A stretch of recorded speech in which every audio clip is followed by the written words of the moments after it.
Hi hello friends, welcome back to our channel.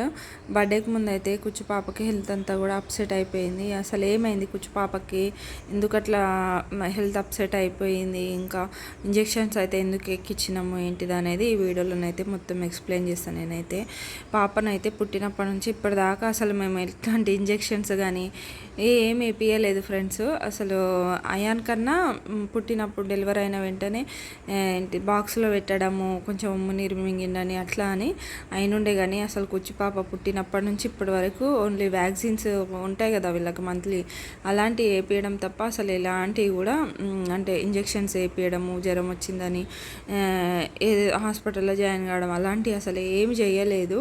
అలాంటిది ఇప్పుడు పోయి బర్త్డేకి ముందే పాపం హెల్త్ అంతా కూడా అప్సెట్ అయిపోయి మొత్తం బక్కగా అయిపోయింది.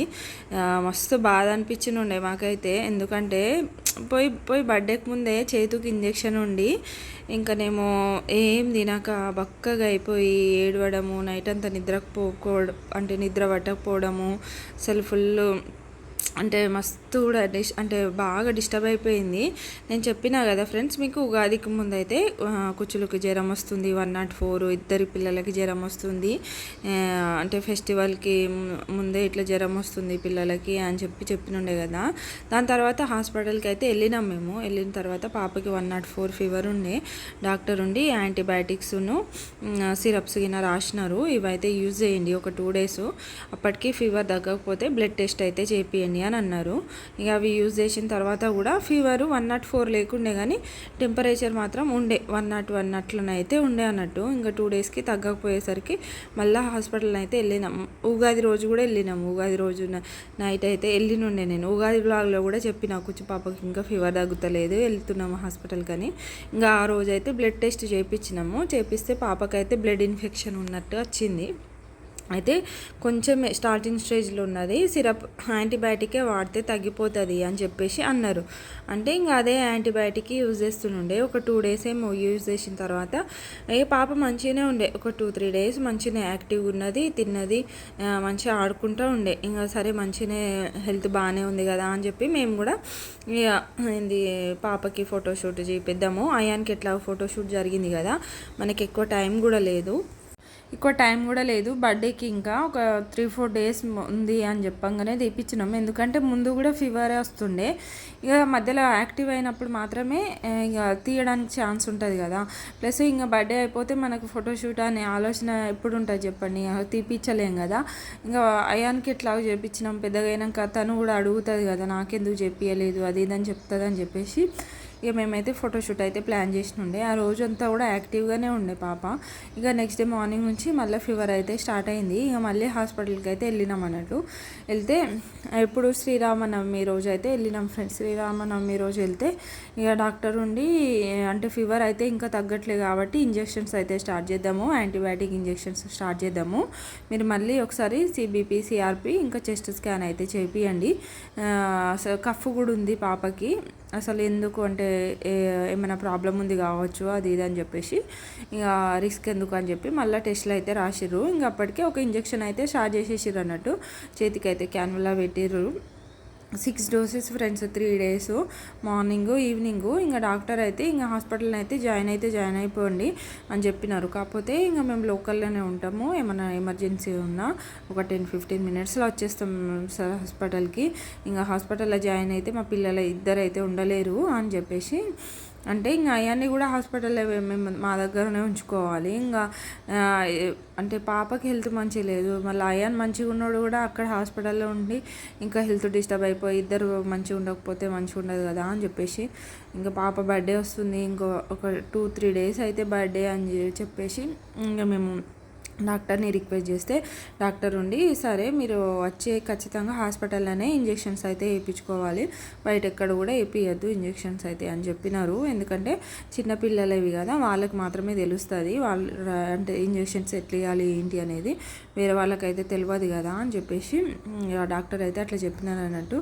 సరే అని చెప్పేసి మేమైతే క్యాన్యులా పెట్టేసి ఇంకా రోజు మార్నింగ్ అండ్ ఈవినింగ్ అంటే రోజుకు 2 సార్లు ఇంజెక్షన్స్ అయితే వేయించడానికి అయితే వెళ్తున్నాము. పాపకైతే చెస్ట్ స్కాన్ చేపిస్తే దాంట్లోనైతే కొంచెం నంజుంది అని అయితే వచ్చింది. ఇక అదేమో నెప్లైజరు ఇంకా కఫ్ సిరప్తోనైతే తగ్గిపోతుంది అని చెప్పినారు. కఫ్ అయితే ఎట్లుండే అంటే ఇక నైటు పడుకోనియకుండా ఉండే కఫ్ అయితే బాగానే కఫ్ ఉంది. ఇంకా హాస్పిటల్లో అయితే పిల్లలు ఫ్రెండ్స్ చిన్న చిన్న పిల్లలు పాప కంటే చిన్న పిల్లలకు కూడా ఎంత పాప కంటే ఎక్కువ బ్లడ్ ఇన్ఫెక్షన్ అయిన ఒక బాబు ఉన్నాడు. 5 months 3 months ఫ్రెండ్స్, చిన్న బాబు ఉన్నాడు. ఆయనకు కూడా 5 days నుంచి ఇట్లా ఇంజెక్షన్స్ ఎక్కిస్తూనే ఉన్నారట. అసలు ఎందుకు ఇట్లా అవుతుందో ఏమో పిల్లలకి. అసలు వాళ్ళకు నోరు ఉండదు అని అంటే చెప్పడానికి ఇట్లా నొప్పి అవుతుంది, ఇట్లా బాధ అవుతుంది అని మనలాగా చెప్పలేరు కదా. ఏమున్నా కూడా ఏడుపులనే చూపిస్తారు. ఇక నైట్ నిద్ర లేవు మాకైతే ఒక 3-4 days నుంచి అసలు నైట్ పడుకోవడం లేదు. ఫీవర్, దానికంటే ముందు కూడా పాపకు ఫీవర్ ఉండే. అప్పుడు మాకు ఇద్దరికి, అయానికి ఉండే ఇంకా పాపకు ఉండే. అయానికి ఇంకా దేవుని దయ వల్ల తొందర తగ్గిపోయింది. ఇక పాపకు మాత్రం అసలు ఎందుకు తగ్గలేదో, ఇక ఇన్ఫెక్షన్ వచ్చిందని చెప్పిన కదా, దానివల్లనే ఫీవర్ అయితే తగ్గలే అన్నట్టు. ఇక ఇక్కడనైతే మన చెస్ట్ స్కాన్ చేయించినామని చెప్పిన కదా, స్కాన్ చేపిస్తే ఇంకా నన్ను చూద్దానంటే ఇక దానికైతే నెప్లైజరే పట్టడం ఒకటే సొల్యూషను. మార్నింగ్ ఈవినింగ్ లిక్విడ్ అంతా అయిపోయేదాకా నెప్లైజర్ అయితే పడుతూనే ఉండాలి. ఇంకా పాప అంటే మోషను ఇంకా టాయిలెట్ కరెక్ట్ పోతుందా లేదా, ఫుడ్ తీసుకుంటుందా లేదా అనేది, అంటే యాక్టివ్గా ఉంటే ఏం కాదు, డల్గా ఉండి మోషన్ పాస్ చేయకుండా యూరిన్ పాస్ చేయకుండా కూడా హాస్పిటల్ ఇమీడియట్గా జాయిన్ చేయాలి అని చెప్పేసి అయితే అన్నారు. అంటే పాప ఇక ఎంత కష్టం మీద తినిపిస్తున్నా అంటే ఒక 1 hourకి కొంచెం తింటుంది. అది కూడా తిప్పుకుంటా అది చూపించుకుంటే ఇది చూపించుకుంటే ఏదో చేస్తే అప్పుడు ఇక కొంచెం తినడం అట్లా చేస్తుంది అన్నట్టు. ఇంకా తినకపోతేనేమో హాస్పిటల్లో జాయిన్ చేయాలి, గ్లూకోజ్ లెక్కిస్తామని చెప్తున్నారు. ఇక దానికంటే ఇక ఇట్లా తిప్పుకుంటే తినిపించడమే బెటర్ అని తిప్పకుండా తినిపించడం అయితే స్టార్ట్ చేసిన. ఇక కొంచెం మొత్తం కూడా వెయిట్ లాస్ అయిపోయింది ఫ్రెండ్స్. అసలు ఎంత లడ్డు ఉండేనో పాపనైతే. అసలు ఈ టైంకి అయాన్ 1 year అప్పుడు ఎంత లడ్డుగా ఉండే, ఎంత క్యూట్గా ఉండేనో. పాప కూడా అసలు అంటే పుట్టినప్పుడు మీరు వీడియోలు చూసినారు కదా, పాప 3 months 4 months నుంచే యూట్యూబ్ స్టార్ట్ చేసిన కదా నేను. అప్పటి వీడియోలకు ఇప్పుడు ఉన్న కుచుకు అయితే ఫుల్ డిఫరెన్స్ ఉంది ఫ్రెండ్స్. అసలు ఇట్లా బక్క పడిపోయిందంటే ఘోరంగా బక్కగా అయిపోయింది. ఇంకా ఓపిక కూడా లేదు తనకి. అసలు ఫీవరు, మళ్ళీ ఈ చేతికి ఇంజెక్షను, ఇంత సన్నపు నరాలు ఉన్నాయంటే చేతులకి. అసలు అవి చూసి నేనైతే అసలు అక్కడ దగ్గర కూడా లేదు, నాకు భయం అవుతుంది ఇలాంటివి చూస్తే.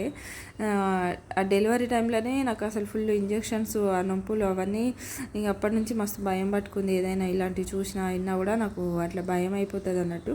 ఇక మా హస్బెండ్ దగ్గర ఉండి వేపిస్తూ ఉండే. దాని వల్లనైతే 3 days ఉంచినారు. బర్త్డే రేపనంగా ఈరోజు అయితే తీసినారు అన్నట్టు. అది కూడా డాక్టర్కి మళ్ళీ ఫీవర్ వస్తుందా లేదా చూసుకున్నానంటే చూసుకోండి, ఎందుకంటే మళ్ళీ ఫీవర్ వస్తే మాత్రం తీసుకొని రండి అని చెప్పినారు. ఇక బర్త్డే అయిపోయిన తర్వాత కూడా మళ్ళీ ఫీవర్ అయితే వచ్చింది పాపకి. మళ్ళీ హాస్పిటల్ తీసుకెళ్ళినాము. ఏంటిది డాక్టర్ ఉన్నన్నారు, ఇంకా ఇన్ఫెక్షన్ అంటే తొందరగా తగ్గిపోదు కదా, ఉంటుంది దాంట్లో బాడీలో కొంచెం ఇన్ఫెక్షన్ ఉంటుంది, దానికి కూడా టైం ఇవ్వాలి. కొంచెం సిరప్స్ అవి వాడుతూ ఉండండి. ఫీవరును యాంటీబయాటిక్ సిరప్ వాడితే ఒక 2-3 daysలో తగ్గిపోతుంది అని చెప్పేసి అయితే అన్నారు. ఇక చూడాలి ఫ్రెండ్స్. అసలు ఇట్లనే నాకు కొంచెం హెల్త్ బాగాలేదు, ఇక పాపకు కూడా అసలు బాగాలేదు. అసలు ఏందో ఇంట్లోనైతే మొత్తం ఇట్లా నెగిటివ్ ఎనర్జీ అయితే మొత్తం ఇట్లా నిండిపోతుంది. ఎందుకో ఏం అర్థమవుతలే. ఈ మధ్యలో కొన్ని డేస్ నుంచి అసలు ఏం మంచిగా జరుగుతలే అన్నట్టు ఇంట్లోనైతే. ఎవరి కళ్ళ దిష్టి పడిందో ఏం చేసిందో తెలియదు కానీ అసలు ఫుల్ అప్సెట్లు ఉన్నాము. ఇంకా జనాలు ఎట్లుంటారంటే ఫ్రెండ్స్ ఇంకా చెప్పొద్దు.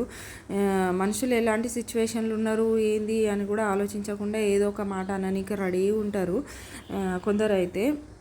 మేము ఇంత ఈ సిచ్యువేషన్లో ఉండి కూడా పాపకి ఏదో ఇంట్లో ఆమెకు మెమరీ ఉండాలని ఇంట్లో ఏదో సెలబ్రేట్ చేద్దాం, చిన్నగానైనా పెద్దగానైనా చేద్దామని చెప్పి మేము ఏదో ఇంట్లో చేసుకుంటూ ఉంటే అసలు కొందరు ప్రాబ్లం ఏందో కూడా అర్థం కాదు ఫ్రెండ్స్. అసలు అట్లున్నారు జనాలు అయితే.